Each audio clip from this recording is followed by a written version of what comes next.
Génie Climatique Magazine vous présente Direction, la voix des dirigeants du génie climatique.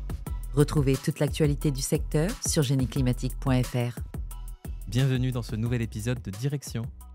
Après une première partie de carrière dans des groupes internationaux, mon invité a rejoint en 2005 le groupe bordelais Accueil Négoce. En tant que directeur général, il pilote sa transformation et la fusion de ses enseignes. En 2022, à la faveur du retrait de l'actionnaire principal, il organise la reprise de l'entreprise par le management et un nouvel actionnaire. Il est aujourd'hui président de Partedis et vice-président de la Fédération des distributeurs en sanitaire, chauffage, électricité. Frédéric Colly, bonjour. Bonjour Pierre. Alors, je ne sais pas si nos auditeurs sont tous très familiers du négoce, donc la première question que je vais vous poser, c'est une rapide présentation de Partedis que vous nous expliquez. Comme ce n'est pas tout à fait un acteur national, peut-être que tout le monde ne le connaît pas. Donc expliquez-nous en quelques mots les différents métiers de Partedis. Oui, merci Pierre. Alors Partedis, c'est une société qui a son siège à Bordeaux, mais qui est implantée sur façade atlantique et puis un petit peu plus au-delà. On a deux métiers principaux, c'est le chauffage sanitaire avec Partedis Chauffage Sanitaire, mais également les bois et matériaux avec Partedis Bois et Matériaux. Et à ce titre, je tiens à signaler que je suis aussi administrateur de la VDMC, voilà, en Suisse de Coedis. Nous avons une société totalement familiale avec 120 magasins sur la France. Et puis plutôt installé sur le marché de la rénovation et du diffus depuis quelques années déjà, au service des installateurs, tout simplement. Alors, donc, une société de négoce, vous êtes, pour la partie sanitaire chauffage qui nous intéresse évidemment aujourd'hui, membre d'Algorel. Combien d'agences, combien de chiffre d'affaires, en quelques mots, cette activité, enfin le global peut-être, et puis l'activité sanitaire Alors, chauffage? au global, Partedis, c'est à peu près 330 millions de chiffre d'affaires. Et sur la partie chauffage sanitaire, nous sommes à 200 millions. Avec une particularité, c'est que nous sommes également très fortement installés sur le marché de la pièce de rechange chaud et froid, avec une filiale qu'on appelle Partedis Pièces Détachées. Nous faisons quasiment 45 millions dans ce segment de marché.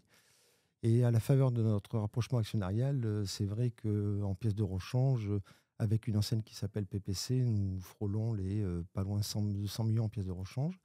En nombre d'agences, nous avons 120 agences, 830 collaborateurs sur la France atlantique, comme j'ai dit tout à l'heure, avec une percée d'un massif central, mais également en zone PACA depuis quelques années déjà. Merci beaucoup de cette rapide présentation. Je pense que ça pouvait être utile pour les quelques personnes qui n'étaient peut-être pas complètement familières de cette activité de négoce. Comment va Partedis en particulier dans cette partie chauffage? On a vu un marché très perturbé en 2024. Il ne s'annonce pas spécialement riant en 2025. Comment vous vous en sortez dans tout ça? Comment, en tant que négociant, familial, indépendant, on arrive à faire face à un tel retournement de marché?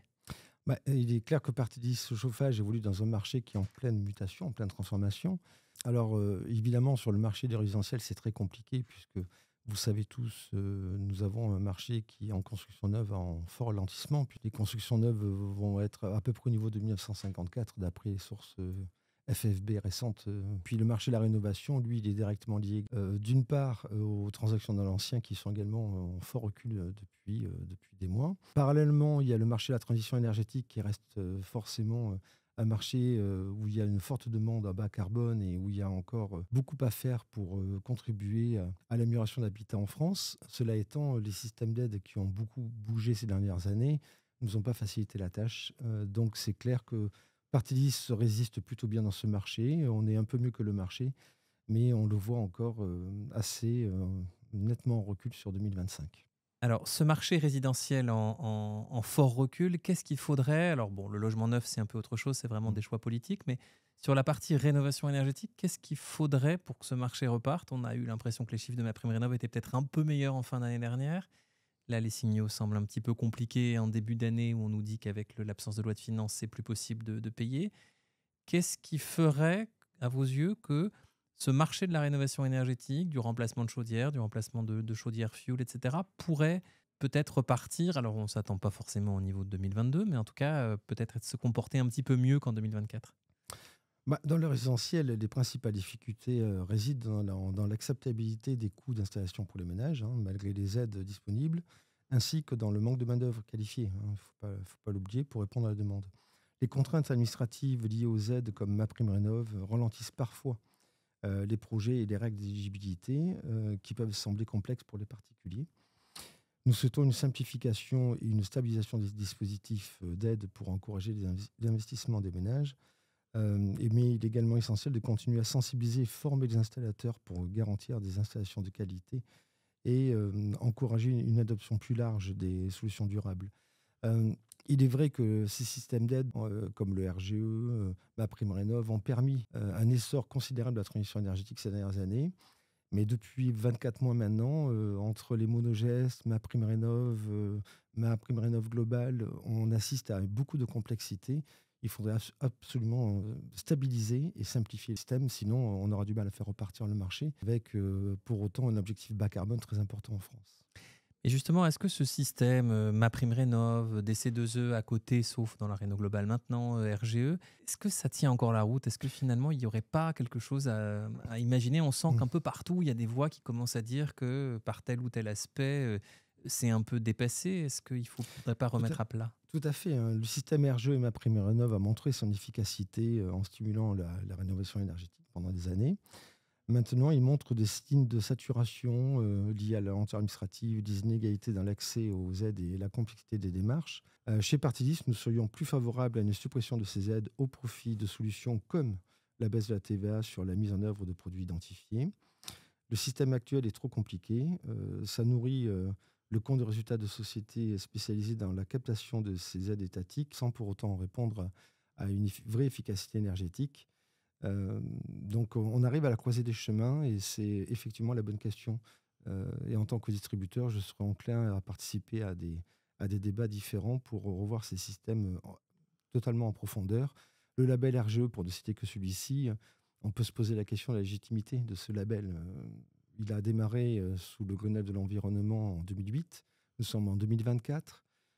Est-il encore acceptable de délivrer des diplômes d'État à des plombiers chauffagistes en leur expliquant dans les 6 mois qu'il faut qu'ils repassent un diplôme pour être labellisé RGE, alors qu'ils viennent juste d'obtenir un diplôme, alors qu'il y a une formation continue dans un marché en mutation sur des systèmes complexes, oui, mais de là à en faire un prérequis, on peut se poser légitimement la question. Vous êtes distributeur, vous êtes un homme d'entreprise. Est-ce que ces aides, elles nourrissent pas quand même aussi un système de prix qui est peut-être un peu élevé? Et est-ce qu'il n'y a pas quand même une réflexion à avoir sur le fait qu'en se massifiant, la pompe à chaleur pourrait peut-être à terme baisser un peu de coût et puis que progressivement, les aides publiques auraient à aider une part de plus en plus faible de ménages? Évidemment, il y a toujours la part résiduelle de gens qui ne peuvent pas le payer, mais cette idée d'appareils à prix élevé pour lesquels il faut aider tout le monde, pardon, est-ce qu'elle ne montre pas aussi ses limites? Tout à fait. Tout le problème est dans le système des aides. Alors d'abord, dès lors qu'il y a beaucoup d'aides étatiques, on ne peut pas éviter des entreprises qui pourraient avoir tendance à s'engouffrer dans la brèche et vendre des aides sans avoir un vrai objectif de légitimité énergétique. Voilà, ça, c'est ce qu'on appelle les éco-délinquants. Il y a eu des exemples. Il risque d'y en avoir encore si ce n'est pas remis en cause. Ça, c'est d'une part. D'autre part, ça fausse totalement le marché. D'un côté, il faudrait effectivement abaisser certainement le prix, notamment des pompes à chaleur, pour les rendre plus disponibles et accessibles. Ça ne se fera que par des économies d'échelle et avec un travail en amont de toute la filière, y compris des industriels et des distributeurs. Mais il est évident que pour aller atteindre nos objectifs de bas carbone, la PAC reste quand même un produit performant, même si ce n'est pas le seul. Je pense que la complémentarité énergétique est la solution plutôt qu'un seul produit, hein, ça c'est clair. Cela étant, je pense qu'il faudrait peut-être, pourquoi pas, encore une fois, je le redis, revoir les taux de TVA pour abaisser un peu le prix. Je ne suis pas convaincu que ça coûterait beaucoup plus cher à l'État et ce serait beaucoup plus efficace et simple et ça permettrait également de décomplexifier et les particuliers et les artisans sur des systèmes qui sont beaucoup trop complexes. Alors, vous en parliez à l'instant, pompe à chaleur, gaz vert, vous le voyez comment l'avenir? Parce qu'on a passé 3-4 ans avec l'illusion d'un tout pompe à chaleur dont on est en train de revenir par la force des choses, parce que le marché ne suit plus ça. Le gaz vert n'a pas l'air d'avoir les faveurs du gouvernement, mais pour autant, les énergéticiens, en particulier GRDF, nous disent que la trajectoire est bonne et qu'ils seront capables probablement d'être à 100% en 2050. Alors il faut quoi? Il faut enterrer la chaudière et mettre des packs partout? Ou est-ce que cette chaudière gaz vert ou cette chaudière biofuel, elle a une place, à vos yeux, sur le marché? Dans toute chose, je pense que les effets de bord ne sont jamais bons. Voilà. Donc le two-pack était certainement excessif. C'est un marché qui reste quand même en progression constante si on met de côté les 2 dernières années où le niveau s'est régulé, évidemment. On ne peut pas le jeter non plus à la poubelle parce que ça reste un très bon produit pour l'objectif bas carbone. En revanche, je crois beaucoup plus dans le mix énergétique. Et dans le mix énergétique, on va retrouver le gaz vert, évidemment, parce que le gaz vert, d'abord, sera très adapté dans beaucoup de situations, que ce soit dans le tertiaire notamment, et également dans l'industrie. Donc je pense que la complémentarité énergétique sera la solution, plutôt que le tout pack qui a du mal à décoller et qui ne répond pas à beaucoup de contraintes marché. On a beaucoup parlé résidentiel. Il y a un segment de marché quand même dans le génie climatique qui se porte un peu moins mal, peut-être même pas trop mal, c'est le tertiaire. Tout à fait. On voit qu'on rénove des écoles, on rénove des bureaux, on installe des systèmes de ventilation, de traitement d'air, de climatisation dans pas mal de bâtiments non résidentiels. Pour un négoce comme Partedis, qui est évidemment plutôt une culture de l'artisan et du résidentiel, qu'est-ce qu'il y a à apprendre et qu'est-ce qu'il y a à apporter sur ce marché pour vous? Oui, tout à fait. Alors, le marché tertiaire se porte plutôt bien actuellement. C'est un des secteurs qui résiste. Le marché est important.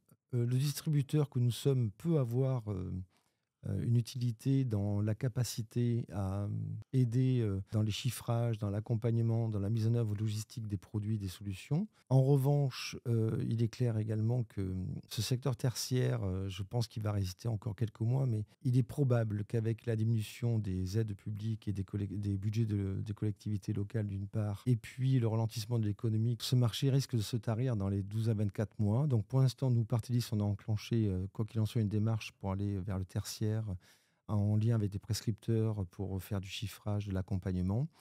Nous avons un savoir-faire logistique qui est le savoir-faire de la distribution avant tout. Il y a de la place, mais le marché risque de se tarir dans les 24 mois pour ma part.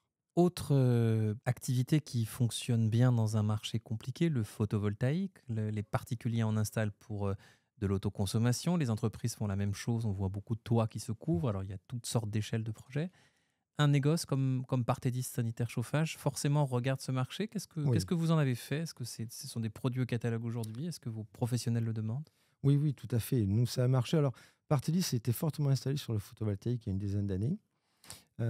Et puis, c'était un marché qui était aidé d'ailleurs à l'époque. Puis, devant le succès d'ailleurs du photovoltaïque. Oui, ça rappelle des choses. Ça, voilà, exactement. C'est pour ça que j'y reviens. Les aides ayant disparu, le marché est retombé assez vite d'ailleurs.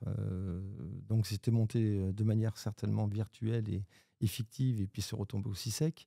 Bon, nous y revenons pour de bonnes raisons, avec pour le coup des aides bien diminuées, et c'est beaucoup plus naturel. La principale aide du photovoltaïque s'est retrouvée dans la hausse de la facture électrique, tout simplement. Hein. Donc il y a une rationalité économique aujourd'hui. Il y a une rationalité économique. Donc, rien que pour cela, ce marché nous intéresse, parce que c'est un marché d'abord qui répond à l'objectif de bas carbone. Il devrait être durable, celui-ci, puisqu'il n'est pas aidé. Donc, s'il est là, il n'y a pas de raison à ce qu'il faiblisse de beaucoup. Et il y a tout type de solutions. Donc, entre le solaire pour le chauffage, le solaire, boucle chaude, il y a beaucoup à faire. Donc, nous avons redémarré un projet photovoltaïque il y a 2 ans et demi maintenant chez Partedis. Nous avons des équipes dédiées. Nous avons mis en place des formations pour nos artisans qui étaient un petit peu en demande sur ce marché, qui ne connaissaient pas tant que ça.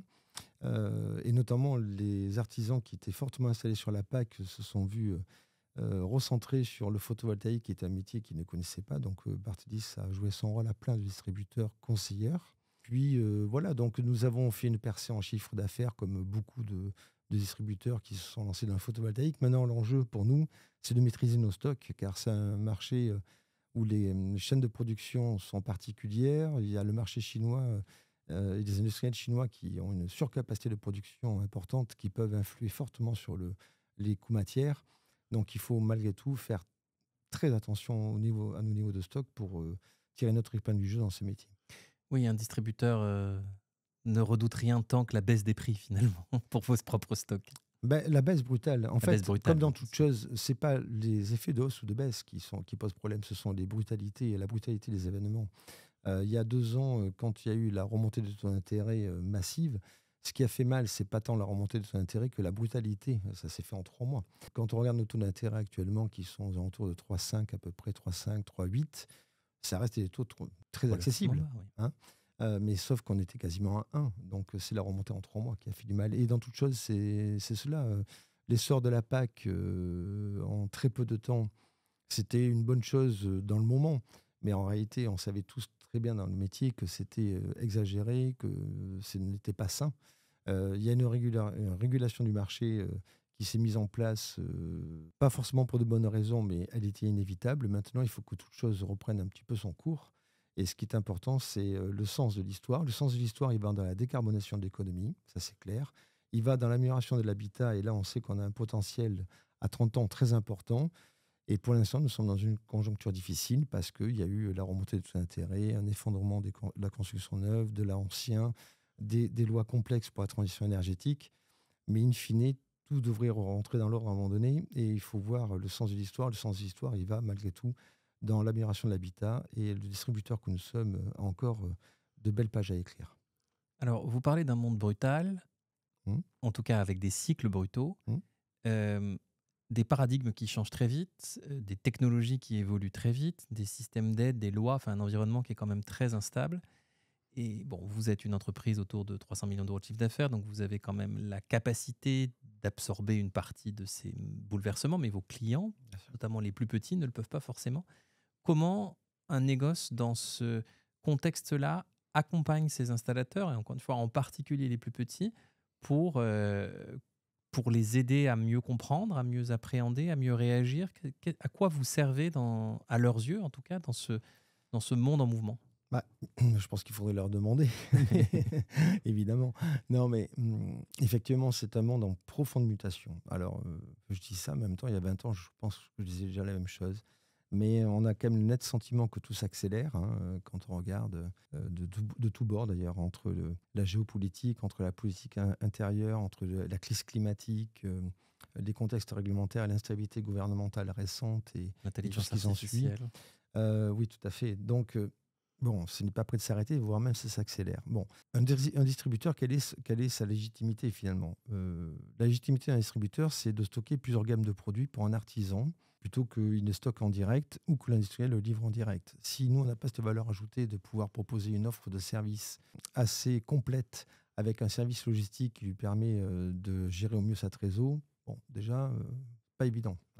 Mais l'autre rôle du distributeur dans ce monde actuel, c'est justement d'aider nos clients artisans, notamment les diffus et les entreprises qui ont un peu moins de moyens, à comprendre ce monde, à comprendre les nouveaux métiers, les nouveaux marchés, à les accompagner dans la formation, dans la montée en compétences d'eux-mêmes, mais également de leurs équipes, pour les aider à passer ce cap. Et c'est vrai que ces dernières années, quand je vois les mutations qu'il y a eu depuis 2017 notamment, 2017, je rappelle que l'arrêt du fuel s'est vraiment fortement accéléré à partir de 2017 sous l'impulsion d'un discours du Premier ministre de l'époque. 2 ans plus tard, on était quasiment tout pack. Après, on repasse sur le photovoltaïque. Après, ça bouge en permanence, quoi.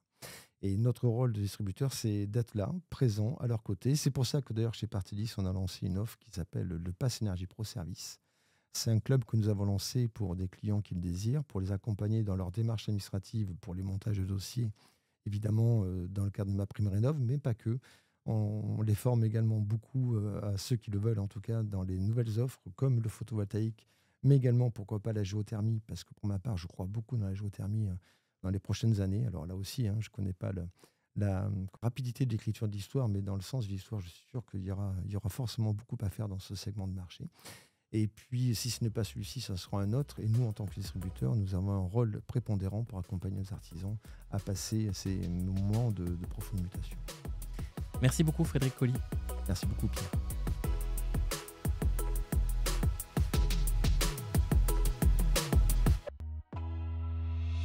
C'était Direction, le podcast proposé par Génie Climatique Magazine. Actualité réglementaire, chantier, innovation. Découvrez toute l'info du secteur en vous abonnant dès aujourd'hui sur génieclimatique.fr.